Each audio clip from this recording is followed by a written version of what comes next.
Medyo nasaktan kasi ako, Senator Risa, yung fake news Hindi ko matanggap yun ang totoo, kayo naman nai-interview ko dati. Ewan ko, baka ayaw nyo na akong kausapin ngayon. Ang tagal-tagal na namin kayong kinokontak. Ayaw nyo siguro kaming kausapin, pero okay lang din. Wala din namang masama. Naalala nyo, nung kayo nagrarally pa sa kalsada, lagi namin kayo nai-interview. Kahit kongresista kayo, lagi namin kayo nai-interview.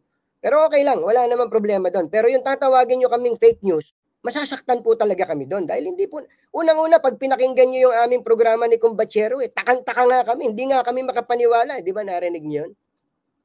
Anyway, tuloy natin ang usapan. Ayan po, kung nakikita po ninyo, construction of multipurpose building sa San Remigio, Cebu. Ito yung nalindol, di ba? Construction of multipurpose building, Barangay Marahuray, Medellin, Cebu. Nalindol din po ito. Construction of Special Science Building, Daan Bantayan National High School, Poblasyon, Daan Bantayan, Cebu. Ang gagandang mga proyekto nito. Kabungaan, Tabunok, Conseguera Road. Ayan. Construction Bridge from Sitio Tabok o Eastern Samar. Ito, sa baba na tayo. Dito punta na tayo sa Zamboanga. Construction of Legislative Building, Dipolog City, Zamboanga del Norte, 40 million. Construction of Multipurpose Building, Labason, Zamboanga del Norte, 10 million. Ako, naniniwala ako, magagandang proyekto ito Ito pa, construction, installation of solar street lighting along Claveria to Villanueva, Claveria, Villanueva, Misamis Oriental. Medyo malaki to 200 million.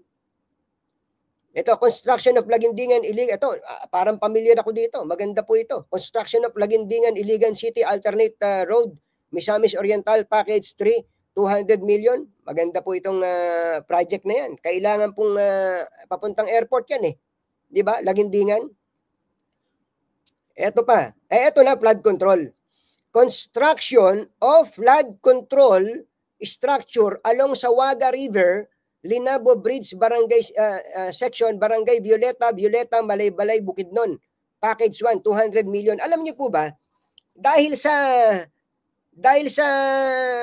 kagustuhan ko na maghanap pa ng dagdag na pruweba para patunayan na tayo ay hindi nanggo-good time at hindi po tayo fake news, nagtanong po tayo sa DPWH Region 10, mga magulang at mga mahal na taga-subaybay. At atin pong natuklasan na ito pong 200 million na to na construction ng flood control, 200 million po. Ang nakakuha po ng kontrata niyan ay ito pong Vicente T. Lau Construction. Vicente T. Lau Construction. Ito po, ito po ay ang notice to proceed po para sa 200 million flood control project na ito ay May 27. At ito po ay project ng Regional Office 10 ng DPWH. Ang kabuang halaga po ng proyekto, nakatipid po ang gobyerno, 200 million ang allocation, pero ang kontrata po dyan ay 193,168,626.69. Nakamenos ang gobyerno dito ng mga mahigit 6.8 million mga magulang at mga... So, yan po ay flood control project po yan, mga kababayan. Tatanungin ko uli ang opisina ni Senator Risa Ontiveros, ito po bang mga proyekto na to? Hindi po ba sa inyo to? Hindi nyo po ba amendment yan or insertion? Ma'am, hindi po kami fake news. Ayoko namang sa amin manggaling pero kailangan ko pong ulit-ulitin yon. Ano nga po yung sabi ni Senator J.B. Ejercito? Senator J.B. Ejercito. Mismo nagsabi na almost all senators ang merong insertions at may halaga pa nasa mahigit 100 billion daw yung pesos yung insertions ng mga senador. Almost all. Sino kaya yung walang insertion sa inyong mga senador?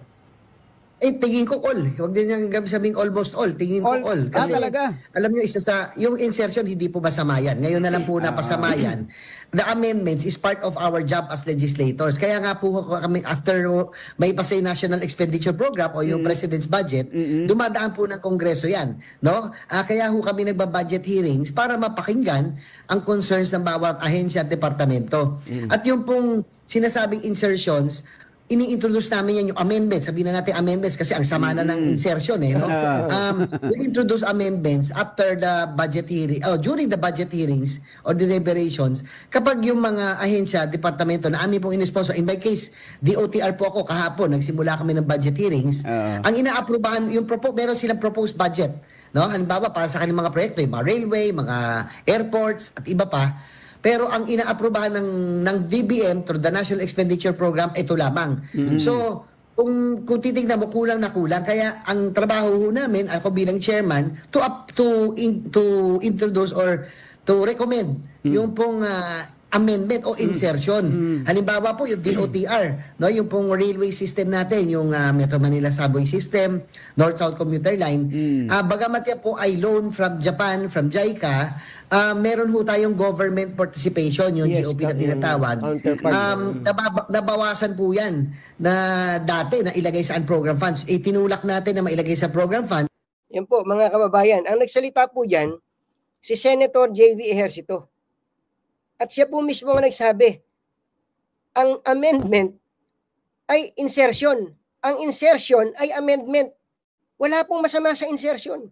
Wala rin pong masama sa amendment. So, ito na nga po mga kababayan, naglabas na po ng resibo itong si Anthony Taberna dito sa kanilang binalita kahapon na itong si Senator Risa Hontiveros ay meron pong 3.35 billion no? Or 3,035,800,000 na budget insertion noong 2025 budget no? At 750 million dito ay napunta doon sa flood control projects mga kababayan. At bagay naman na dininay ni Senator Risa Hontiveros, no? Maraing pong niyang tinanggi na wala daw po siyang budget insertion no, sa BICAM. At wala din daw po no, sa program funds period. At nagbabala pa siya dito sa nagpakalat daw ng fake news mga kababayan. No? At dito naman unang lumabas itong balitang ito kina Anthony Taberna at ni Jerry Baha mga kababayan.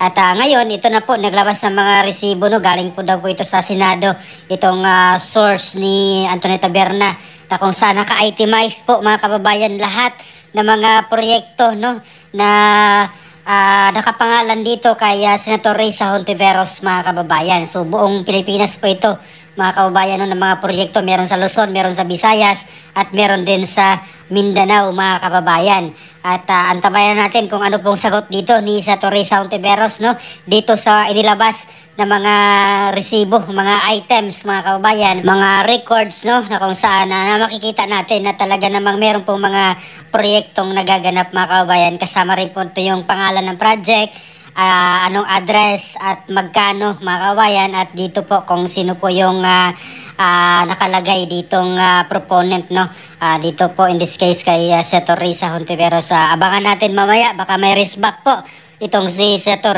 Risa Hontiveros. So, tingnan natin kung itatanggi pa niya ito mga kababayan, no? Itong mga dokumentong ito na galing mismo daw po sa Senado. At antabayanan talaga natin ito mga kababayan, itong mga bagay na ito. No? At nung nakaraang mga araw talagang hindi po magkasundo no? Itong mga senador dito sa Senado. May kanya-kanyang mga patutsada, mga pasaring. No? Lalo na itong si Senator Ping Lacson kasi sinabi niya nung una, itong mga halos lahat daw mga senador ay may budget insertion mga kababayan. At ngayon sinabi po ni Senator J.B. Ejercito na lahat mga kababayan ng senador ay may budget insertion. At pinagtanggol naman ito ni Tito Soto. Sabi niya ay hindi naman daw masama no, itong budget insertion mga kababayan. Kaya sila po doon sa Senado ay hindi nagkatugma yung kailang mga pananalita mga kababayan no. At ito tingnan natin, may mga lalabas pa po no, kasi lahat daw po ng senador mga kababayan may budget insertion no. Abangan natin kung sino po yung may pinakamalaking budget insertion kasi may umaabot daw po ata ng lagpas 5 billion mga kababayan no, or may 10 billion yata yun na sinabi dito ni Anthony Taberna. So tingnan natin kung sino kaya itong senador na ito na mayroong pinakamalaking budget insertion mga kababayan noong nakaraang Congress at yung ngayong 2025 na budget mga kababayan. Tingnan natin. At para po sa aking opinion mga kababayan no, ay siguro napaka-defensive lang dito ni Senator Risa Hontiveros. at itong mga sinasabi niyang wala po siyang budget insertion at hindi nga daw po siya nagpirma no nung nakaraang BICAM. Matatandaan kong si Coco Pimentel yung kasama niya dito na hindi pumirma dito sa BICAM na napaka-controversial no yung budget na iyon dahil tinaguriang itong pinaka-corrupt mga kababayan. At ngayon ay may mga dokumentong lumabas, may nakuhang dokumento itong si Anthony Taberna na talaga nakikita dito or makikita dito yung mga naka-itemize talagang mga projects mga kababayan no. At tingnan natin kung ano pong dito rason or respond no ni Senator Risa Hontiveros mga kababayan. Although hindi naman daw po ito masama no yung mga ganitong bagay. Actually yung mga project na ito mga kababayan malaking tulong no. Basta wala lang pong hindi lang po substandard yung kanilang ginamit dito mga materials mga kababayan. Lahat po itong mga proyektong itong nandito naka-itemize ay maganda no. Napakalaking tulong po sa ating mga kababayan no, lalo na doon sa mga remote areas ay talaga namang deserve po nila doong magkaroon ng ganitong klaseng proyekto sa flood control, sa mga kalsada, sa mga multi-purpose building mga kababayan, mga dormitoryo. Talagang malaking tulong po yan para sa ating mga kababayan. Basta wag lang po sana nilang kukulimbatin yung project, yung budget mga kababayan. No? Hindi lang po nila bawasan at yung maliit na porsyento na lang yung mapunta doon sa proyekto mismo dahil talaga namang substandard yun mga kababayan yung kinahinatnan no. At delikado po yun mga kababayan lalo na pag mga building or multi-purpose building, mga tulay ay nako, napakadelikado po yan lalo na sa panahon ngayon ay uso na rin po yung mga lindol na yan mga kababayan. Sana naman po itong ating mga politiko, yung ating mga congressman, mga senador at sana bigyang pansin nila itong mga kababayan. Tuldukan na po itong pangungulimbat nila ng mga porsyento no dito sa mga proyektong ito. Imagine mo from congressman or senator babawasan, pagdating doon sa DPWH babawasan, pagdating doon sa contractor babawasan. Kaya ano pang mangyayari doon sa proyekto mga kababayan? Delikado po ito lalo na pag ito'y building, multipurpose building, maging tulay man ito mga kababayan, flood control at sa lahat ng mga proyekto na dapat hindi po nila bawasan at kailangan talaga nilang solido at pulido ang pagkagawa ng proyekto. Hindi po mga substandard yung materialis na gagamitin nila kasi buhay po ng tao ang nakasalalay dito mga kababayan. Kaya ngayon meron pong lindol no na 6.9. Imagine mo yan kung substandard yung ginamit mo dyan ay Diyos ko Lord ay talaga namang napakadelikado mga kababayan. So ano po masasabi nyo dito sa pasabog ngayon ni Anthony Taberna na naglabas po siya ng mga resibo no doon sa pag-deny ni Senator Risa Hontiveros na meron po siyang budget insertion na umaabot po ng 3.3 billion pesos mga kababayan at yung 750 million daw doon ay napunta nga dito sa flood control projects. So please comment down below. Maraming salamat. God bless po sa ating lahat.